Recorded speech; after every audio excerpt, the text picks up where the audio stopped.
Hey, friends of paleoanthropology and enthusiasts, researchers, and everyone alike who's interested in our ancient human past. Although a little late, I know it's been a busy weekend. Here's my Paleo Fridays episode for this week, and it's going to be about a little more of a serious topic than usual because I think it's something important that everyone knows and understands, especially newer individuals coming into the field or people who might have different ideas on how things are done.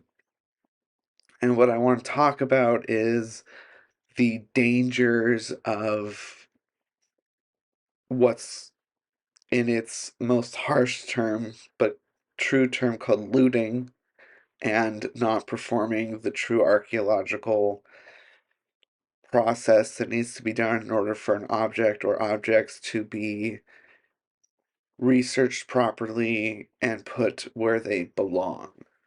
There's been a long history of archaeological sites being taken for the idea of treasure hunts or things like that. But archaeology is not a treasure hunt.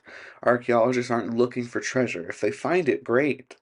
But then it should be studied, reviewed, and put on display if that is what the local people, the descendants of the population that they are studying, wish. It is my belief and the belief of many others, including many organizations throughout the world, that items by law should belong to the country of origin, or again, the population of descendants of the origin population. For example, in Peru, the descendant population thinks it's honorable and important to put what archaeologists have discovered as mummies of their ancestors on display. They're okay with this, they encourage it, they want it to happen. And so this is okay in Peru. In other areas, displaying the dead is sacrilege. It is against all things moral and all things that they know and understand. And as anthropologists, we cannot be ethnocentric. We cannot focus our ideas on how we view our world and how we were raised in our own cultures. We have to accept that other cultures exist, that they have a right to exist, and that their way of doing things is no more right or wrong than ours. Of course, unless it's causing harm to other people. There's not much else to say, and I don't feel like there's much to argue with there because the idea that cultures are more advanced than others is an old idea from the Victorian era, um, going all the way back to the beginnings of the ideas of evolution and who's more important or higher leveled, ranked than others in the hierarchy of life. And we have to get away from this idea. So I'm going to be doing a video soon for Skulls with Seth on a particular skull. Grab him right here. This guy, this is Cobway 1. He was originally determined to be a new species, Homo rhodensiensis, but has been renamed and recatalogued to belong to Homo heidelbergensis, which, as we know, might become basal Neanderthals. But anyway, that's for the episode that we're going to enjoy later. This skull was found in what was then Rhodesia, now modern-day Zambia, and now resides in the London Natural History Museum. Now, unfortunately, I wish I could say this was the only item that museums, and unfortunately, particularly the London Natural History Museum, are known for taking out of context, out of their country, and bringing it to their museums so they can house them for local posterity and other reasons, economy, tourism, who knows? Research, hopefully, but that doesn't take decades, or it shouldn't. And if it does, it should be on the terms of the government that is leasing it, such as the way things aren't done in Ethiopia and Kenya. Um, but so when I announced that I was going to be doing the episode on this skull, a lot of people asked me if I was going to be addressing the fact that the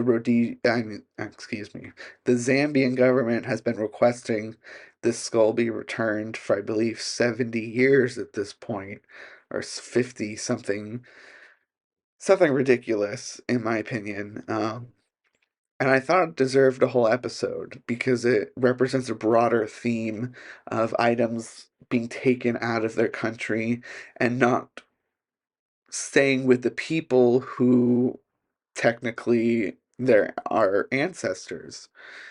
And as anthropologists, our goals should be to support people and communities in any ways that we can without bias and without judgment. Not saying this culture or this community is more important and should survive with its ideals intact versus this one on this part of the continent. We're not here to do that. Anthropologists are not judges, they are not juries. They're here to help people, they're here to understand people, they're here to observe from an outside perspective, if nothing else.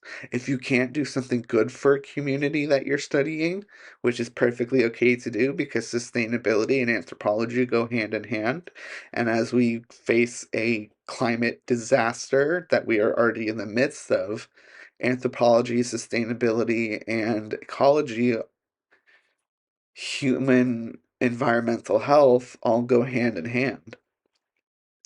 That's going to be a whole nother episode, I have the feeling of. But going back to looting, ancient Egypt. There are so many tombs that have been utterly sacked and destroyed, leaving none of the items available for archaeologists to study, leaving so much information about ancient Egypt unavailable to us. Now, where do we find these items cropping up? We find them in personal collections of wealthy people. We find them in museum back rooms or on display. They're not with the archaeologists. They're not with the countries of origin. They're not where they're supposed to be. And this is a huge problem. It's not a singular problem to any one museum or country. It's just a way that things have been done since practically King Tutankhamun was discovered. Um, the idea that treasure is out there and that there's ways to find it has enthralled people for hundreds of years. And it's not a terrible idea. It's fun. It's exciting. And the thing is, though, there's proper ways to do it. And going and finding an item or going and digging somewhere without the proper permits and not doing what you're supposed to do is going to land you in serious trouble these days. And I'm glad to say I don't think this occurs very much in modern day. I know it's illegal in most places. Whether people abide by that or not is also completely up to them.